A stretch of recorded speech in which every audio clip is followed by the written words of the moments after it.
नमस्कार, आप देख रहे हैं देश की बात। मैं हूं आपके साथ तन्वी। रुक करते हैं खबरों का, लेकिन उससे पहले नजर डालेंगे इस वक्त की हेडलाइंस पर। पीएम मोदी आज बिहार के युवाओं से करेंगे संवाद। 62,000 करोड़ से ज्यादा की कई योजनाओं का करेंगे शुभारंभ। केंद्रीय गृह मंत्री अमित शाह छत्तीसगढ़ दौरा। आज दशहरा उत्सव का प्रमुख आयोजन, मुरिया दरबार में होंगे शामिल। नेता प्रतिपक्ष राहुल गांधी ने कोलंबियाई सीनेट के अध्यक्ष लिडियोस गार्सिया से की मुलाकात। मुख्य चुनाव आयुक्त ज्ञानेश कुमार का बिहार दौरा। राजनीतिक दल और प्रशासनिक अधिकारियों के साथ बैठक करेंगे चुनाव आयुक्त। 2 साल से छोटे बच्चों को कफ सिरप ना दे, केंद्र ने जारी की एडवाइजरी। मध्य प्रदेश, राजस्थान में कफ सिरप के सैंपल में जहरीला रसायन नहीं मिला।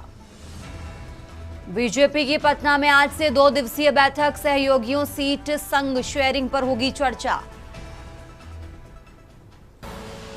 आप देख रहे हैं कि खबरों का सारथी।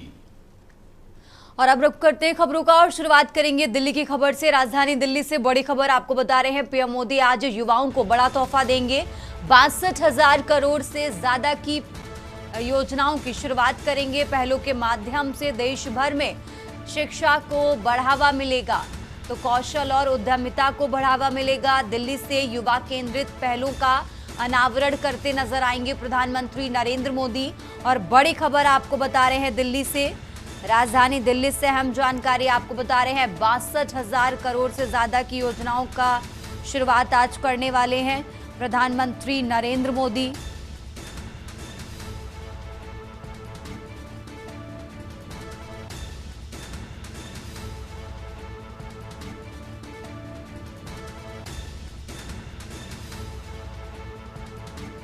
तो बड़ी खबर आपको दिल्ली से बता रहे हैं।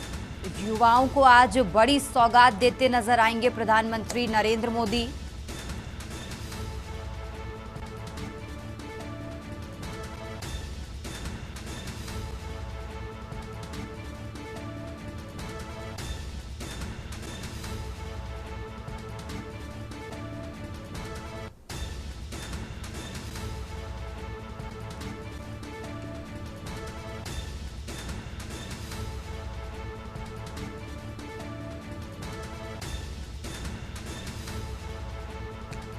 तो पीएम मोदी आज युवाओं को सौगात देंगे, ये बड़ी खबर आपको बता रहे हैं।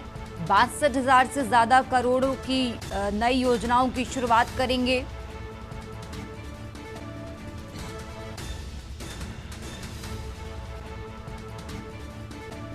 तो आज युवाओं को सौगात देते नजर आएंगे प्रधानमंत्री नरेंद्र मोदी। 62,000 करोड़ से ज्यादा रुपए की नई योजनाओं की शुरुआत करेंगे। कौशल और उद्यमिता को बढ़ावा मिलेगा।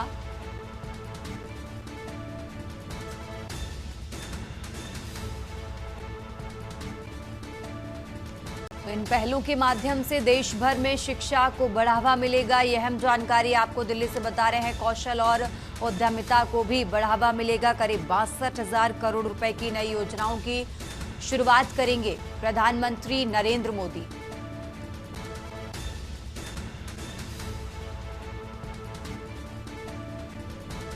और इसी खबर पर ज्यादा जानकारी के लिए हमारे साथ दिल्ली से विशेष संवाददाता अखिलेश जी जुड़ चुके हैं।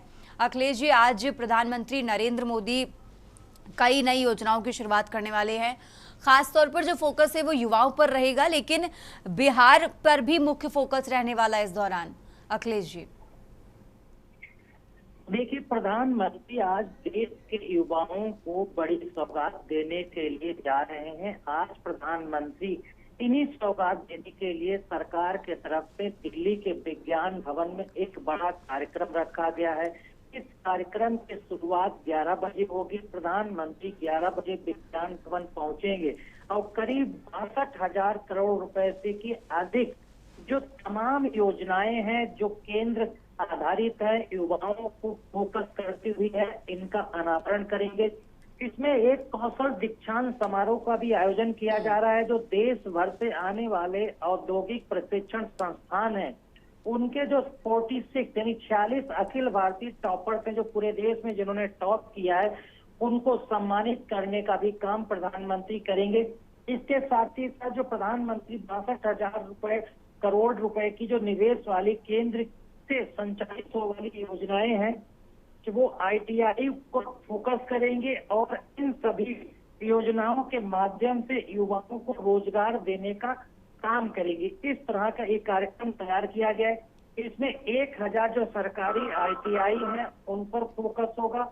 इसके साथ ही साथ बिहार है और तमाम ऐसे प्रदेश हैं जहां पर युवाओं को रोजगार मिल सके और बिहार का जिक्र इसलिए खासकर किया जा रहा है क्योंकि आगामी दिनों में बिहार का विधानसभा चुनाव होना है, तो बिहार से संबंध रखने वाले इन योजनाओं पर भी इसीलिए फोकस किया जा रहा है। तमाम ऐसी योजनाएं हैं, चाहे 12,000 कौशल प्रयोगशालाओं का हो, चाहे फिर बिहार की योजनाओं पर अगर फोकस करने की बात हो तो यह परिवर्तनकारी समृद्ध विकास और युवा जनशक्ति योजनाओं को शामिल करेंगे। पुनर्गठित मुख्यमंत्री निश्चय स्वयं सहायता भत्ता योजना हो, उसका प्रधानमंत्री शुभारंभ करेंगे। इसमें 5 लाख युवाओं को 2 साल तक 1,000 रुपए से अधिक मासिक भत्ता और मुफ्त में ट्रेनिंग दी जाएगी ताकि वो अपना रोजगार खड़ा कर सकें। सबसे बड़ी बात एक और है कि कर्पूरी ठाकुर कौशल विश्वविद्यालय का उद्घाटन भी प्रधानमंत्री दिल्ली के विज्ञान भवन से करेंगे। इसमें कहा जा सकता है कि बिहार के नायक के तौर पर कर्पूरी ठाकुर को जाना जाता है और जननायक के तौर पर कर्पूरी ठाकुर के नाम पर बिहार चुनाव से पहले कौशल विश्वविद्यालय का उद्घाटन होना ये बिहार के चुनाव के दृष्टिकोण से बेहद अहम देखा जा सकता है। और इसमें खासकर ऐसे कोर्स की डिजाइन सरकार की तरफ से की जा रही है ताकि बिहार के जो युवा हैं वो उद्योग से जुड़े हुए पाठ्यक्रम की पढ़ाई कर सकते हैं, व्यावसायिक शिक्षा ले सकते हैं ताकि वो वैश्विक स्तर पर प्रतिस्पर्धा के माध्यम से अपने को रोजगार अर्जित करें और दूसरों को रोजगार दें।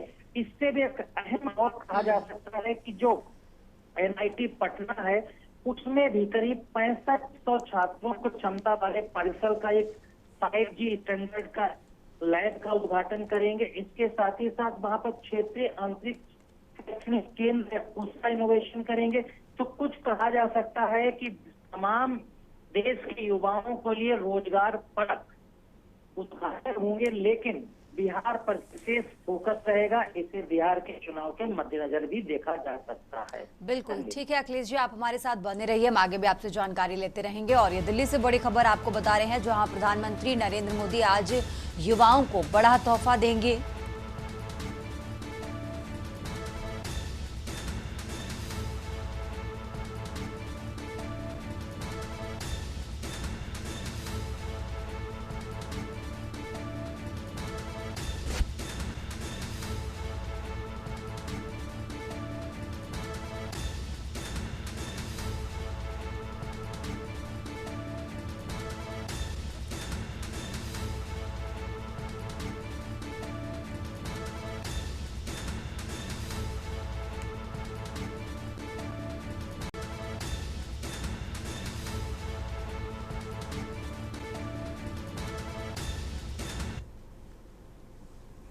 आगे बढ़ते हैं खबरों में। दिल्ली से एक और बड़ी खबर आपको बता रहे हैं जहां बिहार विधानसभा चुनाव को लेकर तैयारियां तेज हैं। बीजेपी के आज पटना में बड़ी बैठक होने वाली है। बिहार प्रभारी धर्मेंद्र प्रधान की अध्यक्षता में यह बैठक होगी। सह प्रभारी केशव प्रसाद मौर्य भी इस बैठक में मौजूद रहेंगे। CR पाटिल भी इस बैठक में शामिल होंगे और इस बैठक के बाद दिल्ली में होगी कोर ग्रुप की बैठक। तो बैठक में उम्मीदवारों के नामों पर मुहर लगेगी। ये बड़ी खबर आपको बता रहे हैं। दिल्ली से अहम जानकारी आपको बता रहे हैं जहां बिहार विधानसभा चुनावों को लेकर तैयारियां जोरों पर हैं और इसी को लेकर पटना में आज भारतीय जनता पार्टी की बड़ी बैठक होने वाली है। CR पाटिल इस बैठक में मौजूद रहेंगे और इसके बाद आपको बता दें इस बैठक में उम्मीदवारों के नामों पर मुहर लगेगी और इस बैठक के बाद दिल्ली में कोर ग्रुप की बैठक होगी और इस बैठक में उम्मीदवारों के नामों पर मुहर लगेगी। तो दिल्ली से यह अहम जानकारी आपको बता रहे हैं जहां पटना में आज बीजेपी की बड़ी बैठक होने वाली है। बिहार विधानसभा चुनाव को लेकर ये बैठक होगी। पटना में आज ये बैठक होगी बीजेपी की। इस बैठक से जुड़ी जानकारी आपको बता दें, बिहार प्रभारी धर्मेंद्र प्रधान की अध्यक्षता में ये बैठक होगी। ज्यादा जानकारी के लिए अखिलेश जी लगातार हमारे साथ जुड़े हुए। अखिलेश जी, आज बिहार विधानसभा चुनावों को लेकर पटना में बीजेपी की जो बैठक होने वाली है, कितने बजे ये बैठक शुरू होगी, क्या कुछ जानकारी है इस बैठक से लेकर आपके पास? अखिलेश जी, देखिए, बिहार विधानसभा चुनाव से पहले Bharatiya Janata party seat sharing पर और खासकर अपने कैंडिडेटों पर फोकस करके आज मंथन करने जा रही। ये मंथन भारतीय जनता पार्टी बिहार प्रदेश कार्यालय पटना में 11 बजे से शुरू होगा। इस बैठक की अध्यक्षता केंद्रीय मंत्री और बिहार बीजेपी चुनाव प्रभारी धर्मेंद्र प्रधान करेंगे। साथ में सह प्रभारी केशव प्रसाद मौर्य मौजूद रहेंगे, CR पाटिल मौजूद रहेंगे। इसमें भारतीय जनता पार्टी की तरफ से प्रदेश अध्यक्ष दिलीप जायसवाल और बिहार सरकार में भाजपा के दोनों डिप्टी CM भी शामिल होंगे। अब इसमें सबसे खास बात यह है कि भारतीय जनता पार्टी के साथ एनडीए के जो बाकी गठबंधन दल है उनकी बैठक दिल्ली में हो चुकी है। भारतीय जनता पार्टी अपने जो कैंडिडेट हैं जिनको पिछले विधानसभा चुनाव में उतारा गया था, उनकी परफॉर्मेंस क्या रही थी, उन्होंने कितना वोट पाया था, क्या उनको इस बार के विधानसभा चुनाव में जीतने या हारने के बाद भी रिपीट किया जाए या ना किया जाए, या फिर उस क्षेत्र में किसी नए कैंडिडेट को मैदान में उतारा जाए, उसकी परफॉर्मेंस और वोट बैंक और जातीय समीकरण क्या होगा, इस तमाम चीजों को लेकर आज मंथन होगा। इस मंथन के बाद इस रिपोर्ट को भारतीय जनता पार्टी की बिहार कोर ग्रुप है उसको सौंप दिया जाएगा और इस रिपोर्ट के बाद दिल्ली में एक बड़ी बैठक होगी। उस बैठक में भी चर्चा होगी। फिर बीजेपी जो केंद्रीय चुनाव समिति है उसकी बैठक में नामों फैसला लिया जा सकता है, क्योंकि आगामी कुछ ही दिनों में बिहार विधानसभा चुनाव का ऐलान होना है। तो भारतीय जनता पार्टी ने तैयारी अभी से शुरू कर दी है कि चुनाव आयुक्त आज दौरे पर है, वो अपना दौरा पूरा करके बिहार विधानसभा चुनाव की तारीखों का ऐलान करें। उससे पहले भारतीय जनता पार्टी अपने जो भारतीय जनता पार्टी के कैंडिडेट उतारेंगे उनके नामों पर मंथन कर लें, उनके नामों पर चर्चा करके एक लिस्ट फाइनल कर लें और उस लिस्ट के साथ जो सहयोगी गठबंधन है उनके साथ सीट शेयरिंग को लेकर एक बड़ी बैठक कर लें। इस बैठक में दोनों के बीच यानी बीजेपी और उसके सहयोगी दलों के बीच जो तालमेल बनना है उस सीट शेयरिंग को लेकर जो फैसला हो उस पर फैसला दिल्ली में किया जा सके, क्योंकि आज बीजेपी जो बिहार में फैसला करेगी उसी रिपोर्ट के आधार पर दिल्ली में आगामी सहयोगी दलों के साथ बैठक अमित शाह की अध्यक्षता में बिल्कुल देखना होगा इस बैठक के बाद क्या कुछ खास बातें निकलकर सामने आती है। अखिलेश जी, आप हमारे साथ बने रहिए, हम आगे भी आपसे अपडेट लेते रहेंगे। और ये दिल्ली से बड़ी खबर आपको बता रहे हैं, बिहार विधानसभा चुनाव को लेकर बीजेपी की आज पटना में बड़ी बैठक होने वाली है।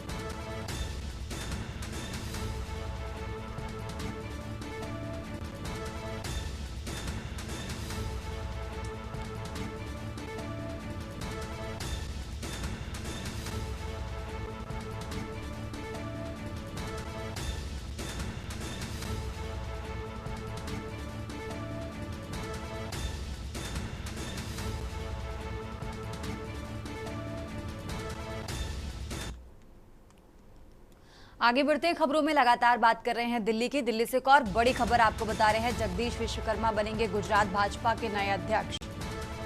तो जगदीश विश्वकर्मा का बीजेपी अध्यक्ष चुना जाना लगभग तय माना जा रहा है।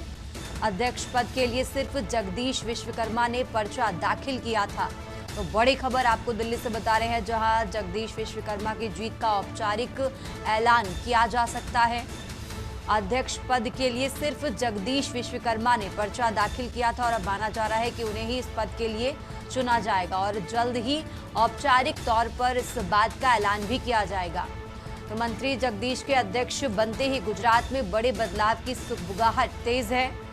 गुजरात मंत्रिमंडल में भी बड़ा बदलाव हो सकता है। दिल्ली से बड़ी खबर आपको बता रहे हैं, जगदीश विश्वकर्मा बनेंगे गुजरात भाजपा के नए अध्यक्ष। तो दिल्ली से ये बड़ी खबर आपको बता रहे हैं, जहां गुजरात भाजपा के नए अध्यक्ष का पद जगदीश विश्वकर्मा को मिलना लगभग तय माना जा रहा है।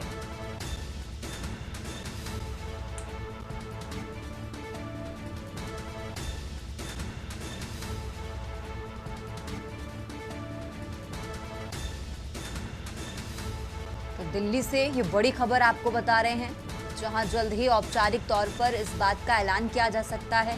और इसी के साथ गुजरात में बड़े बदलाव की भी सुगबुगाहट जो है वो तेज है। तो गुजरात मंत्रिमंडल में भी बड़ा बदलाव हो सकता है। दिल्ली से बड़ी खबर आपको बता रहे हैं, जगदीश विश्वकर्मा गुजरात भाजपा के नए अध्यक्ष बनेंगे।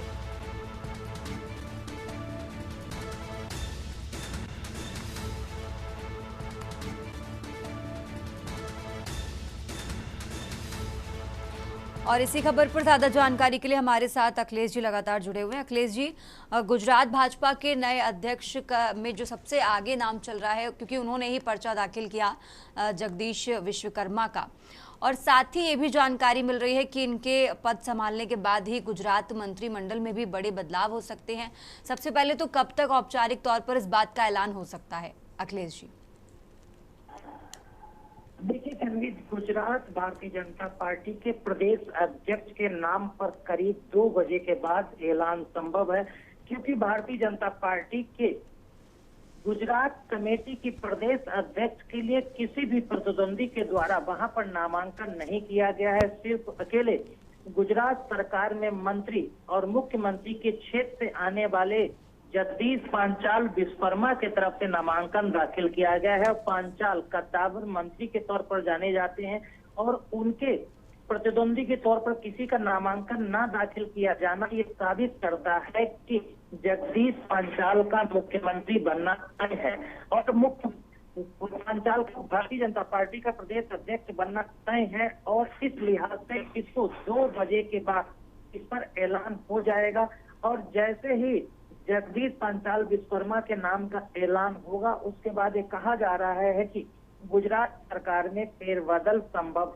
हो सकता है, क्योंकि गुजरात के मुख्यमंत्री भूपेंद्र पटेल और भारतीय जनता पार्टी गुजरात के प्रदेश अध्यक्ष जगदीश विश्वकर्मा एक ही क्षेत्र से आते हैं। तो 2 बड़े पदों पर गुजरात में एक ही क्षेत्र के 2 लोगों को होना ये थोड़ा सा समीकरण गड़बड़ करेगा। तो इसके लिहाज से कहा जा सकता है कि गुजरात में संगठन के बाद सरकार में भी फेरबदल संभव है। नया प्रदेश अध्यक्ष मिलने के बाद यहाँ तक भी लोग कह रहे हैं कि मुख्यमंत्री का चेहरा भी बदल सकता है और सरकार के तमाम मंत्री भी इधर से उधर हो सकते हैं कि कुछ लोगों को संगठन में लाया जाएगा और कुछ ऐसे पदाधिकारी हैं जो अब तक भारतीय जनता पार्टी के संगठन में काम कर रहे थे और वो विधायक भी हैं, तो उनको सरकार में लाया जा सकता है। फिलहाल इसकी लेकर हलचल तेज है।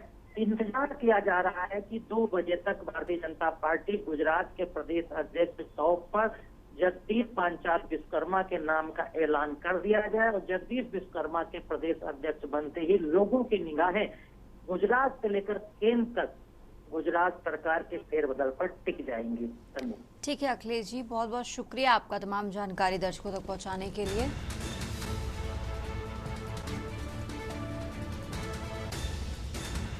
तो गुजरात मंत्रिमंडल में भी इसके बाद बड़े बदलाव माने जा रहे हैं और जल्द ही जगदीश विश्वकर्मा गुजरात भाजपा के नए अध्यक्ष बनेंगे। इस बात का ऐलान औपचारिक तौर पर किया जाएगा।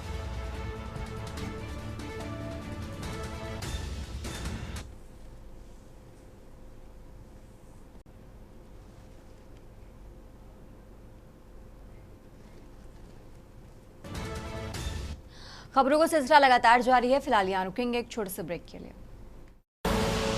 आप देख रहे हैं की न्यूज, खबरों का सारथी। नमस्कार, देश की बात में आप सभी का स्वागत है। और दिल्ली से खबर आपको बता देते हैं, जहां पर गृह मंत्री अमित शाह छत्तीसगढ़ दौरा। आज आपको बता दें कि गृह मंत्री आज बस्तर दशहरा उत्सव में होंगे शामिल।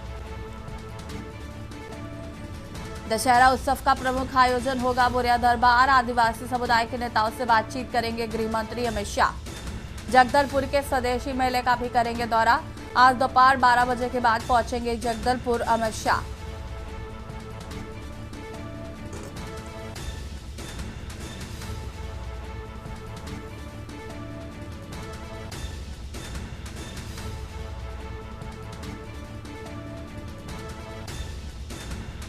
अमित शाह जगदलपुर के स्वदेशी मेले का भी करेंगे दौरा।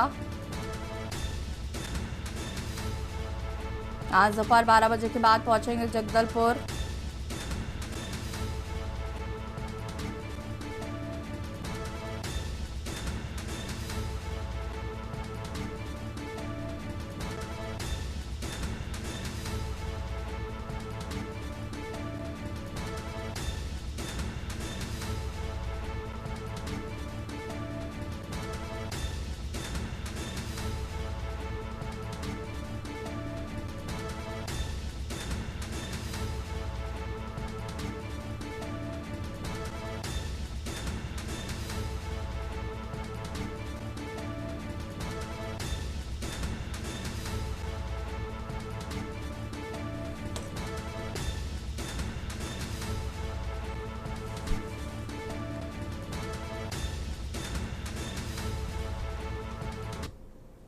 नोएडा से खबर आपको बता देते हैं, जहां पर घर में रखे सिलेंडर में हुआ विस्फोट। आग में एक ही परिवार के 5 लोग झुलस गए।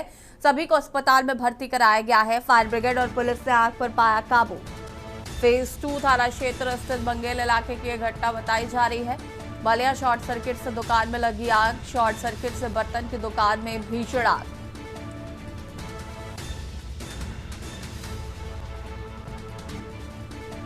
फायर ब्रिगेड और पुलिस ने आग पर पाया काबू।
फायर ब्रिगेड और पुलिस ने आग पर काबू पाया।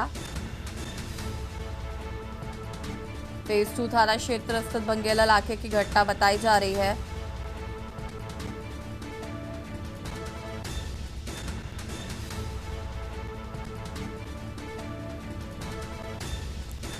आग में एक ही परिवार के 5 लोग झुलसे।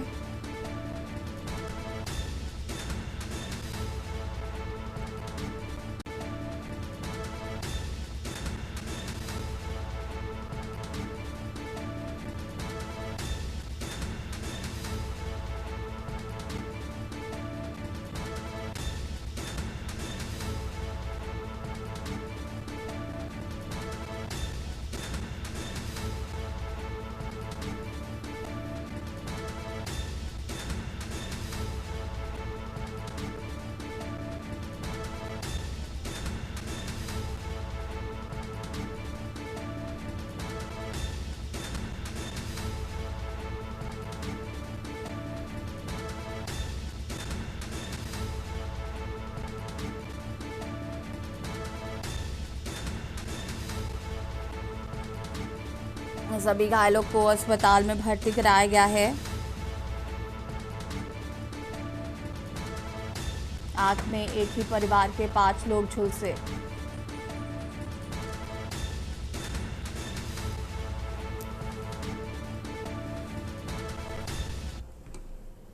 बलिया से खबर आपको बता देते हैं, जहां पर शॉर्ट सर्किट से दुकान में लगी आग। शॉर्ट सर्किट से बर्तन की दुकान में आग लगी। आग लगने से लाखों के बर्तन व नकदी जलकर खाक। आसपास के लोगों ने दुकानदार को दी सूचना। फायर ब्रिगेड टीम ने आग पर पाया काबू। बलिया चौक में बर्तन दुकान जलकर हुआ खाक।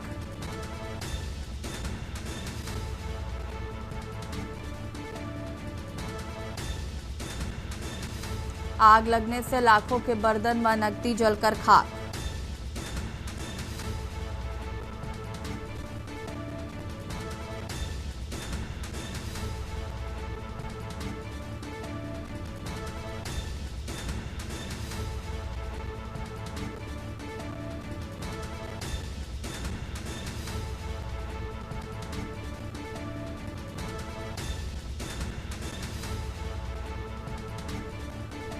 शॉर्ट सर्किट से बर्तन की दुकान में लगी आग।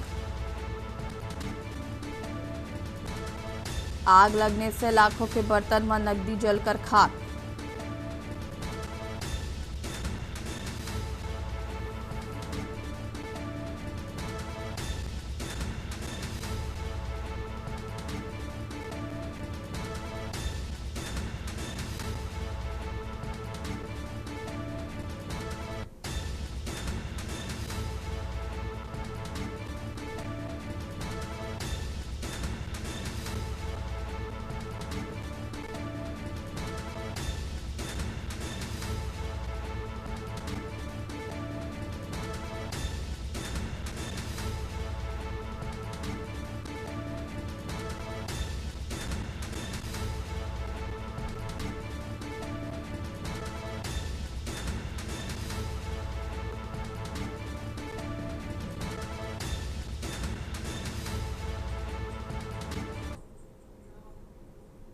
मेरठ से खबर आपको बता देते हैं, जहां पर 22 साल पुराने मुकदमे में मंत्री सोमेंद्र तोमर दोषमुक्त।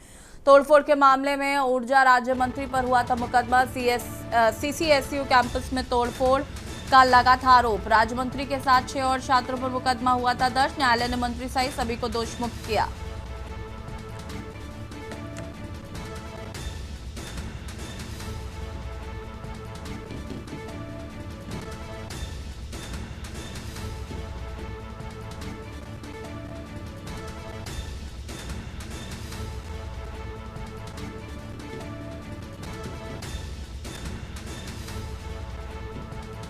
सीसीयू कैंपस में तोड़फोड़ को लेकर मुकदमा दर्ज किया गया था। राज्य मंत्री के साथ 6 और लोगों पर दर्ज हुआ था मुकदमा। न्यायालय ने मंत्री सहित सभी को दोषमुक्त किया।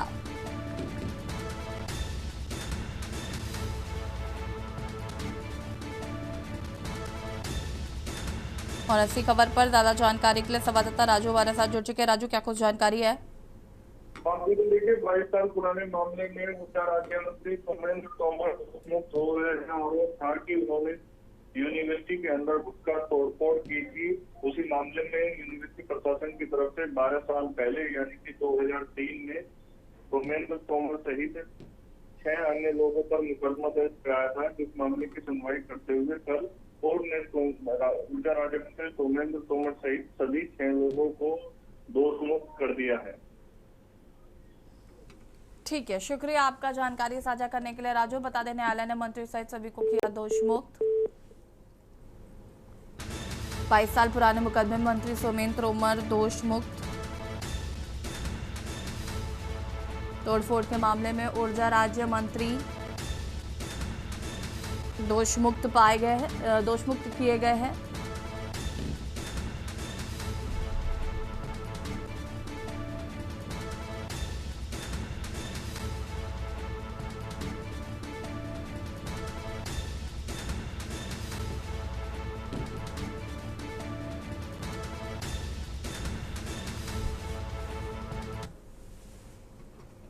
नवाबाद थाना क्षेत्र के महेंद्र यादव के घर पर ग्रिल काटकर चोरी की वारदात को अंजाम दिया गया था। पुलिस ने इस मामले में बदमाशों की तलाश कर रही थी।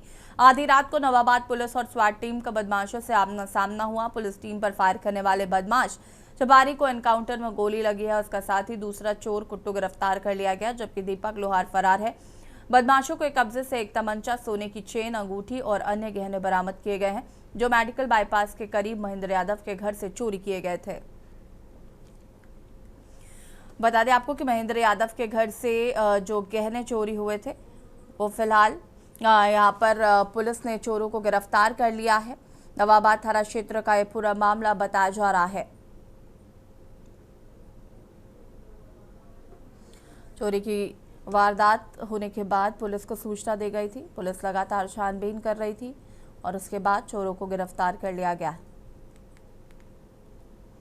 खबर झांसी से है, जहां पर नवाबाद थाना क्षेत्र में महेंद्र यादव के घर पर ग्रिल काटकर चोरी की वारदात अंजाम दी गई थी। पुलिस मामले में बदमाशों की तलाश कर रही थी। आधी रात को नवाबाद पुलिस और स्वाट टीम का बदमाशों से आमना सामना हुआ। पुलिस टीम पर फायर करने वाले बदमाश चपारी को एनकाउंटर में गोली लगी। थाना नवाबाद क्षेत्र के अंतर्गत पोंछा भावर एरिया में जुलाई के माह में एक व्यक्ति के यहाँ रात में चोरी हुई थी, जिसमें वादी द्वारा काफ़ी मात्रा में नकदी और जेवरात की चोरी होना बताया गया था। आज स्वाट टीम और थाना नवाबाद पुलिस अपराधियों की धरपकड़ में तत्पर थे। उसी समय करगुआजी पहाड़ी के पीछे कच्चे रास्ते पर अपराधियों के साथ नवाबाद और स्वाट टीम की मुठभेड़ हुई। मुठभेड़ में चपारी नाम के एक व्यक्ति के पैर में गोली लगी। कुट्टू नाम का व्यक्ति मौके से गिरफ्तार हुआ तथा उनका एक साथी दीपक मौके से भागने में सफल रहा।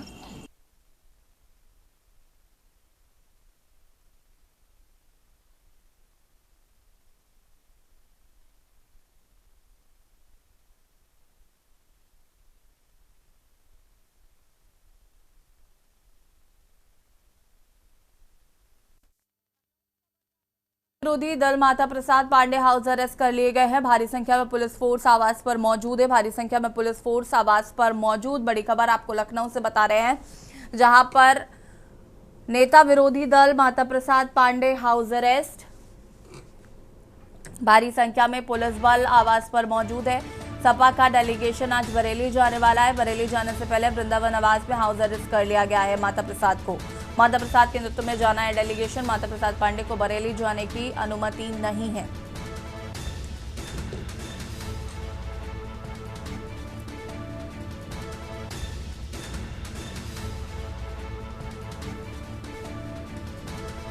बरेली जाने से पहले वृंदावन आवास पर उनको हाउस अरेस्ट किया गया।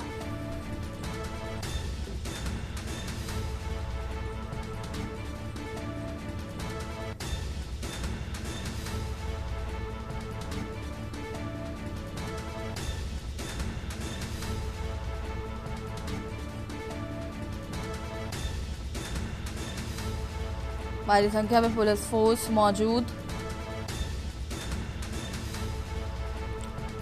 और इसी खबर पर ज्यादा जानकारी के लिए संवाददाता मनीष हमारे साथ जुड़ चुके हैं। मनीष, क्या कुछ जानकारी है? माता प्रसाद पांडे को हाउस अरेस्ट किया गया है।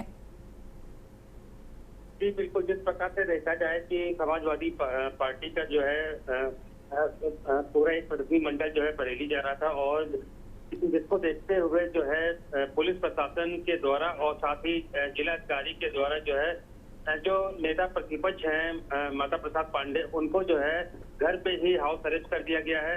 उनके द्वारा ये बताया गया कि पहले दरोगा के द्वारा उनसे कहा गया कि आप घर से बाहर नहीं जाएंगे। जब उन्होंने अपने जिले के जिलाधिकारी से डीएम से बात की तो डीएम ने भी कहा कि आपके वहां पर जाने से माहौल और बिगड़ जाएगा, तो इसलिए आपको रोक लगाई जा रही है। तो कहा जा सकता है जिस प्रकार से जो एक कयास लगाए जा रहे थे कि समाजवादी पार्टी के प्रतिनिधिमंडल को जो है बरेली नहीं जाने दिया जाएगा, क्योंकि अभी तक जितने भी बच्चे नेता वहां पर जाने का प्रयास कर रहे थे सभी को जो है पुलिस प्रशासन और प्रशासन के द्वारा जो है रोक दिया गया था। हालांकि जिस प्रकार से समाजवादी पार्टी के ये नेता सभी नेता जो बरेली में आज रवाना होना था और अखिलेश के द्वारा ये कहा गया था कि वहां के अधिकारियों से और चाहे वो कमिश्नर हो या डीएम हो सबसे बातचीत करें और जो लोग घायल हुए उनसे बातचीत करके सारी रिपोर्ट तैयार करने के लिए कहा गया था। लेकिन जिस प्रकार से जो है उनको रोका गया है तो इसको देखते हुए जो है माता प्रसाद पांडे ने जो है पूरी तरीके से सरकार को घेरा है। सरकार के ऊपर उनके द्वारा आरोप लगाया गया है कि सरकार जो है तथ्य को छुपाना चाहती है, इसलिए विपक्षी नेताओं को जो है वहां पर जाने नहीं दिया जा रहा है। लेकिन हालांकि जो डीएम के द्वारा बताया गया है कि केवल सिर्फ इसलिए रोका जा रहा है कि अगर ये प्रतिनिधिमंडल समाजवादी का वहां पर पहुंचेगा जिससे जो है माहौल और वहां का बिगड़ जाएगा, जो इस समय शांति बनी हुई है फिर वो अशांति के रूप में हो सकती है। तो इसलिए जो समाजवादी पार्टी के प्रतिनिधिमंडल को रोक दिया गया है। जी बिल्कुल, अगर हम मनीष बात करें तो क्या माता प्रसाद पांडे की तरफ से इस पर कोई प्रतिक्रिया आई है? माता प्रसाद पांडे ने जो बयान दिया है अब तक जो उन्होंने कहा है साफ तौर से कि सबसे पहले उनके घर पर जो है दरोगा पहुंचे थे। दरोगा के द्वारा जब उनको रोका गया और उनके द्वारा मना किया गया कि आप वहां नहीं जाएंगे, आप घर में ही रहेंगे, उसके बाद जब दरोगा से कुछ बातचीत होने के बाद जो है जिलाधिकारी से बातचीत हुई, जिलाधिकारी ने भी साफ तौर से जो कहा कि आपको ही घर में ही रहना है और बरेली के लिए आपकी टीम जो प्रतिनिधिमंडल जा रहा है वो नहीं जाएगा क्योंकि वहां का माहौल बिगड़ेगा। तो कह सकते हैं कि माता प्रसाद पांडे का ये बयान है जिस प्रकार से शुरुआती दौर में चाहे पुलिस के अधिकारी से या जिलाधिकारी से जो बातचीत हुई उनके द्वारा ये बयान दिया गया और उनके द्वारा ये बताया गया कि हमें किस वजह से और किन कारणों से रोका गया है। जी शुक्रिया आपका जानकारी साझा करने के लिए। और बता दें आपको कि नेता विरोधी दल माता प्रसाद पांडे हाउस अरेस्ट कर लिए गए। सपा का डेलीगेशन आज बरेली जाने वाला था। भारी संख्या में पुलिस फोर्स आवास पर मौजूद है।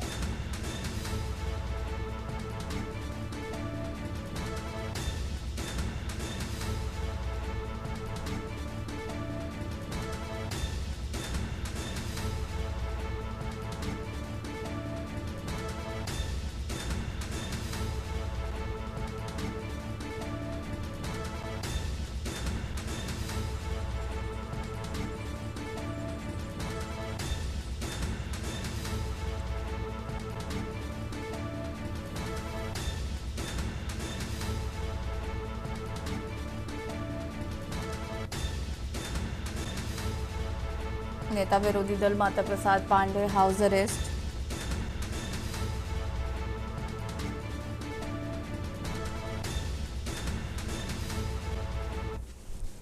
अलीगढ़ में चौथी ट्रेन से नीचे गिरा शख्स, चौथी ट्रेन से उतरा युवक प्लेटफॉर्म पर गिरा। आरपीएफ कांस्टेबल बनवारी लाल ने युवक को बचाया। रोरावर इलाके का निवासी है घायल यात्री इरफान, गलती से अमृत भारत एक्सप्रेस में सवार हो गया था। Aligarh railway station platform number 4 की यह घटना बताई जा रही है। आरपीएफ कांस्टेबल बनवारी लाल ने युवक को बचाया।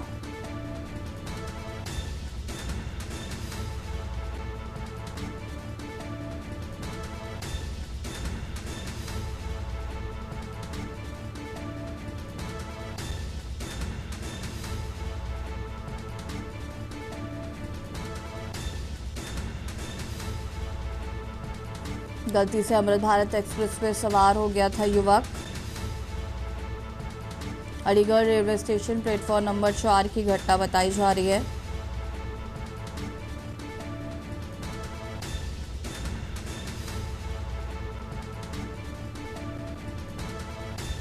चौथी ट्रेन से उतरा युवक प्लेटफॉर्म पर गिरा। आरपीएफ कांस्टेबल बनवारी लाल ने युवक को बचाया। रोरावर इलाके के निवासी हैं घायल यात्री इरफान। आरपीएफ कांस्टेबल बनवारी लाल ने बचाया। रोरावर इलाके का निवासी घायल यात्री इरफान।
कासगंज से खबर, रामलीला मंच की मर्यादा हुई तार-तार। रामलीला के मंच पर हुआ अश्लील डांस। बता दें कि डांस का वीडियो सोशल मीडिया पर तेजी से वायरल हो रहा है।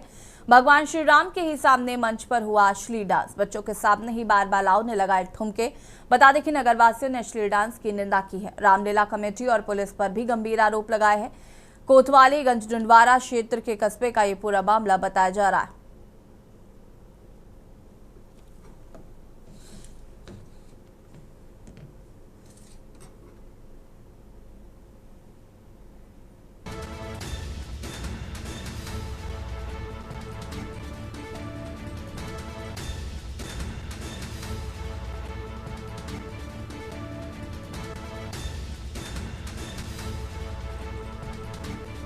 भगवान श्री राम के ही सामने मंच पर हुआ अश्लील डांस। बाल बालाओं ने लगाए ठुमके।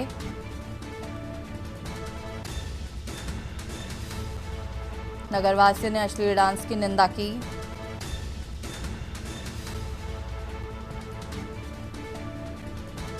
रामलीला कमेटी और पुलिस पर लगाए गंभीर आरोप। कोतवाली गंजडुंडवारा का ये पूरा मामला बताया जा रहा है।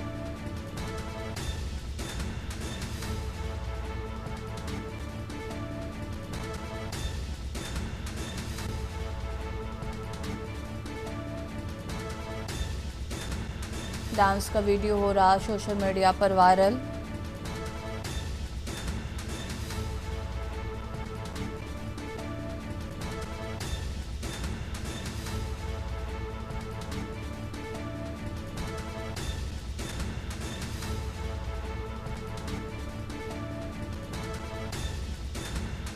रामलीला कमेटी और पुलिस पर लगाए गंभीर आरोप।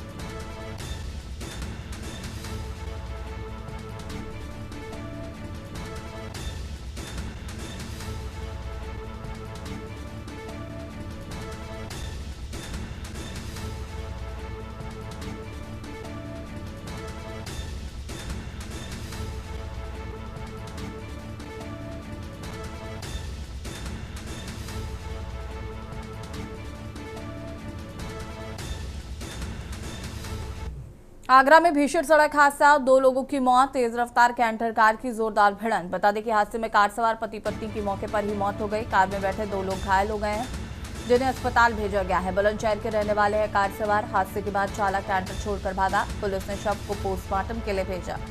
थाना फतेहाबाद के आगरा रोड वाजिदपुर का ये पूरा मामला बताया जा रहा है।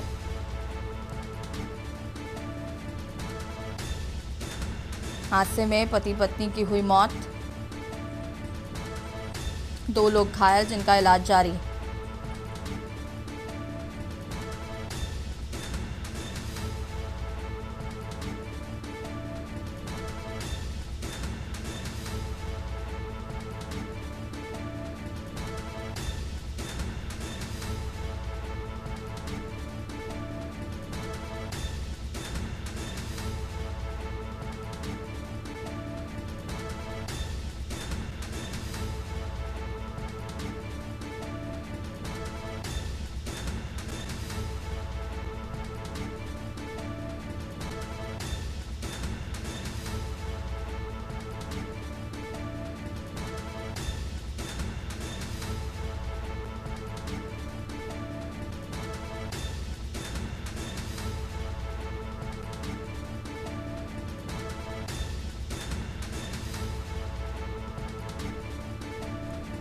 पुलिस ने शव को पोस्टमार्टम के लिए भेजा।